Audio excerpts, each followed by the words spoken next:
আমি অন্যের অনুভূতি বুঝতে চেষ্টা করি। I try to understand others' feelings. আমি রাগ নিয়ন্ত্রণ করতে শিখছি। I'm learning to control my anger. আমি দুঃখিত মানুষকে সান্ত্বনা দেই। I comfort people who are sad. আমি জানি সহানুভূতি একজন মুসলিমের গুণ। I know empathy is a quality of a Muslim. আমি অন্যের দুঃখে দোয়া করি। I pray for others in their hardship.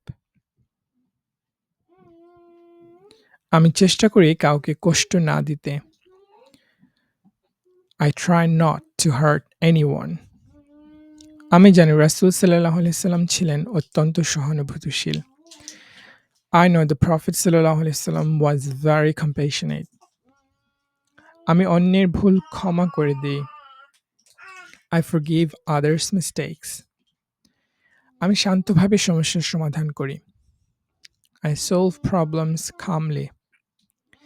আমি চাই আমার আচরণ ইসলামিক হোক। I want my behavior to be Islamic.